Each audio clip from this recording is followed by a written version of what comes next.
Next up, the news of the week. And I told Zach that we do it 45 minutes in. Zach, I told you I'd hit the mark. Tell me about this news. Well done. All right. So we got 2 bits of news to share this week. And the first one I'm really curious about your thoughts on, because it's something that maybe we didn't expect. After a summer and fall that saw historic work stoppages from the Writers Guild and Screen Actors Guild fighting for more transparency from streaming companies as well as better pay, Netflix has given people more data than most were even asking for in What We Watched, a Netflix engagement report. I don't know if you had a chance to look over any of this. I think it's really interesting. But yeah, I haven't seen it yet. It lists but I did hear one thing. Oh, okay. Well, let me just say it lists every program that's been watched for at least 100,000 hours between January 1st and June 30th of this year, rounded to the nearest 100,000 hours. Okay. What did you hear about these numbers?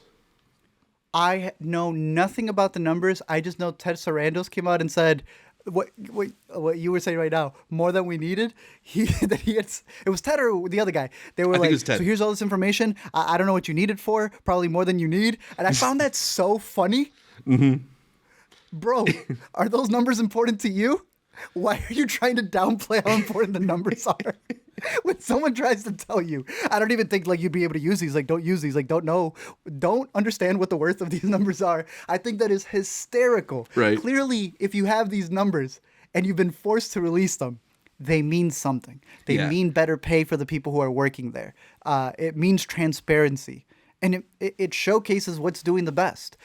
Now, I want to go down through them with you. The only thing I'm going to add, and I think you and I have had these discussions before, especially for like Dwayne "The Rock" Johnson movies. Mm-hmm. I don't believe the numbers. I believe they fluff up the numbers. It's streaming. You can buy shit. Like, you can buy it.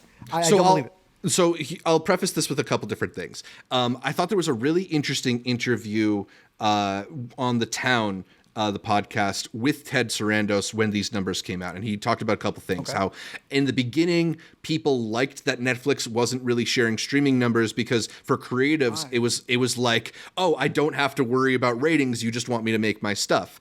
Obviously, as we've gone further along, people now want to know their numbers so that they can fairly negotiate future wages and stuff like that. You believe that? What? Which part? That first part, that was like how we did it for you.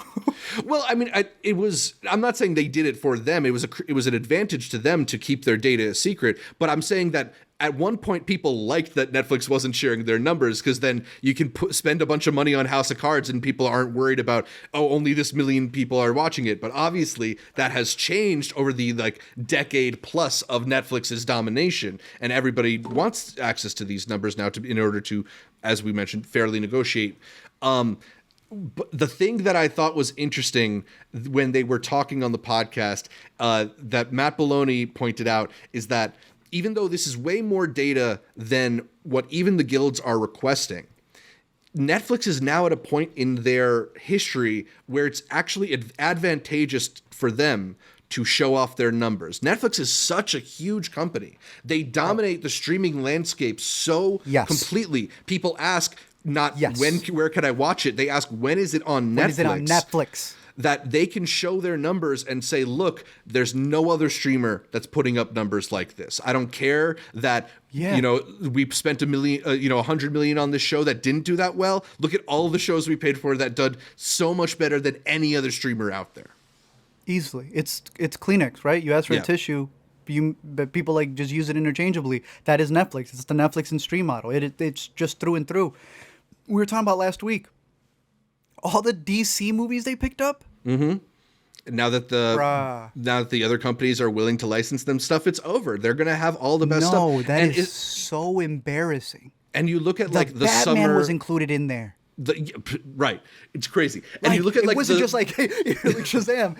It was big. Yeah, and if you look at the summer that Suits had on Netflix, that's going to be what every streamer wants for their old content. Mm-hmm. That kind of breakout hit it just doesn't happen when you upload a show to Peacock or you upload a show to Paramount Plus. It only happens on Netflix. You know, I saw that Insecure was on there, and I feel like that's going to be huge for them if they ever put up shows, you know, shows like Entourage that had like a huge like normie following. It's going to be the number one show on Netflix for weeks.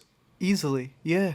No, there was also some other big movies were getting picked up like immediately after the fact that were appearing on Netflix. I should probably boot it up. I can't remember what it was.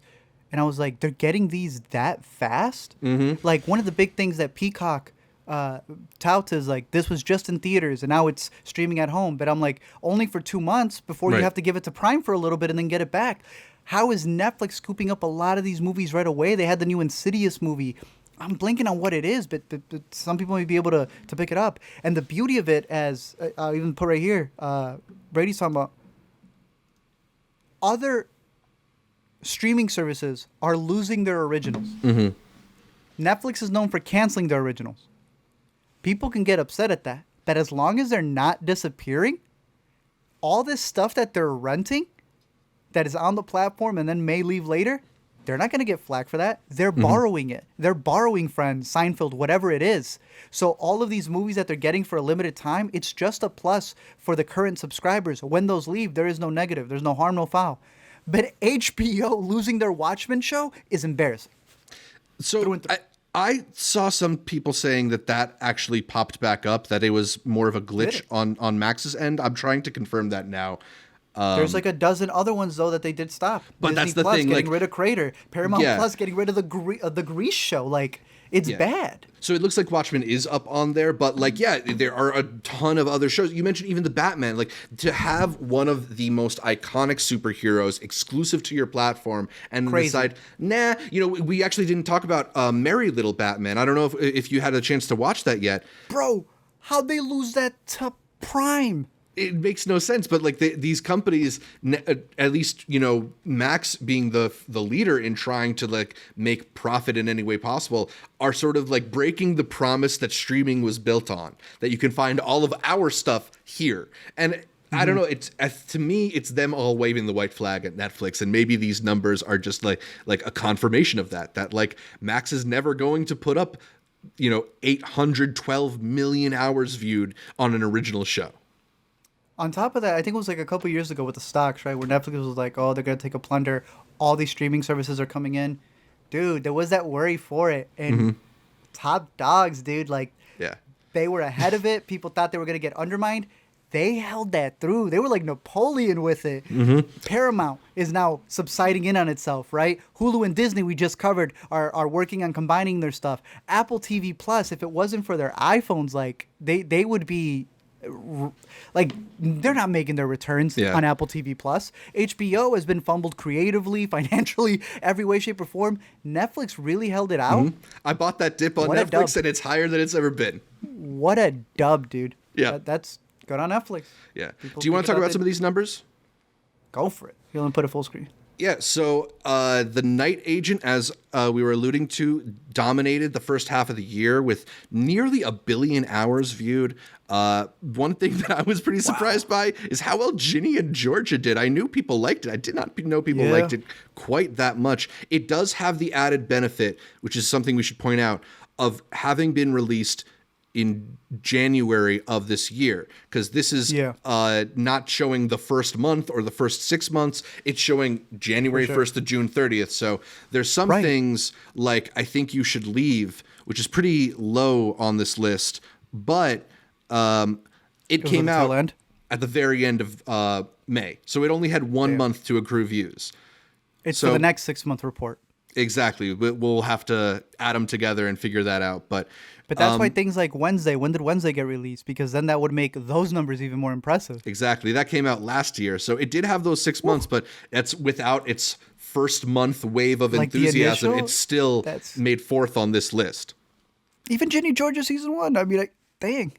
Yeah, exactly. I mean, so what we're seeing is a lot of these things that are at the top of the list: Night Agent, Ginny and Georgia, Wednesday, Queen Charlotte, You, even some of the stuff that's international, The Glory, La Reina del Sur.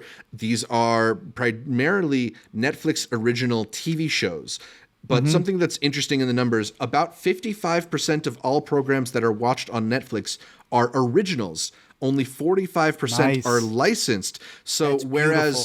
whereas there was a time when it was The Office or Friends or whatever really pushing people to sign up for Netflix. They did it. They flipped it around, and they're generating their own interest. That's crazy, dude. Another thing that I was concerned about, something that like even Martin Scorsese talks about, is the sort of like narrowing of focus in streaming, because as we mentioned, a lot of these top things are TV shows.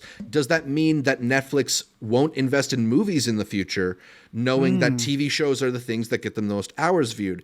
And they put out a statistic that said that 33% of programs watched on Netflix actually are movies. And they know, How much? 33%. So that's like not insignificant number. Bad. And I think in the interview, Ted Sarandos mentioned that he knows from viewing patterns that a lot of people will watch shows, but then on a Friday night or something like that, they'll watch a movie. So there is a reason for Netflix to stay in the movie business as well. But yeah, I mean, is there anything that jumps out to you? Are there any shows you want to just like do a quick Control F on just on this list so far? Well, I think right there, Beef, pretty interesting one to have that high up. What you were saying, this is about hours, so it's not even just shows. So The Mother being on there. Yeah, exactly. The Mother is the most watched movie on Netflix over this period. Which is crazy, but that means that's what, a 2-hour movie? Hour 50 movie? Going up against 8 hours of content? Exactly. That's impressive. It was watched a lot. So especially when you take things like that into factor, like it might be reaching more people considering, as you mentioned, it's only a 2-hour movie versus like a 8 or 10 or more hour show. I also wonder how much of it is going to be flipping what movies are, you know? People decided to make The Irishman a miniseries and where to cut. We know that Apple's really pushing this idea of maybe having an alternate cut for Killers of the Flower Moon. Right. They have definitely touted this idea of Napoleon having the 4-hour cut when it comes out. I do think that Apple, while not at the forefront of making the best decisions fully, what they did with Killers as the rollout for theaters was genius. The fact that it's out digitally right now, but not yet on Apple, is very smart. The fact that they gave it a little bit of a run in cinemas was really good. Netflix is still on that bit where Rebel Moon came out, and that's like one of the biggest movies they have right now. Only in New York and LA for 1 week, and then everybody gets it on Netflix. I don't think that's enough of a window. And then even with a movie like that, they're doing the reverse of, as everyone's been reporting, trying to make the Snyder Cut happen again. Yeah. We haven't talked about that. Do you want to take a quick diversion to talking about that, or should we save it for the coming attractions? No, I think it works with this. Go ahead, bring it up, because the idea that they're trying to make a viral thing happen also leads me to this idea of like, okay, they did purchase the miniseries version of The Hateful Eight. And the more that I watched it, there was some stuff that they put in there, but it really was just a way for you to be like, okay, some people won't watch a 90-minute movie, but then they'll watch like 9 hours of The Office, right? That age-old joke. Did they just chop it up for people to see it that way? You know, like kids are consuming movies on TikTok in 60 parts. Is that what they know people will like more than anything? We talked about the musicals early on, that they're duping people by not telling them that the trailers for these movies are musicals, so that they sit down and they're like, oh, I kind of like it. So they know someone may not sit for a 2-hour, 3-hour movie, but if they chop it up into 3 1-hour episodes, are they sitting down and watching it?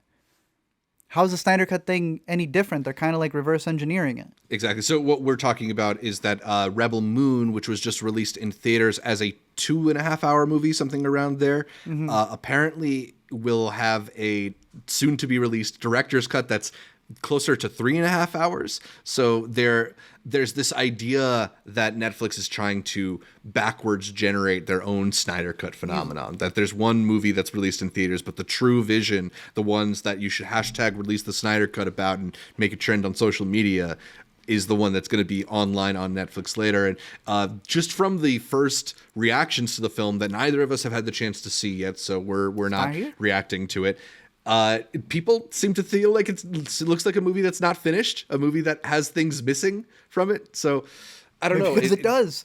Yeah.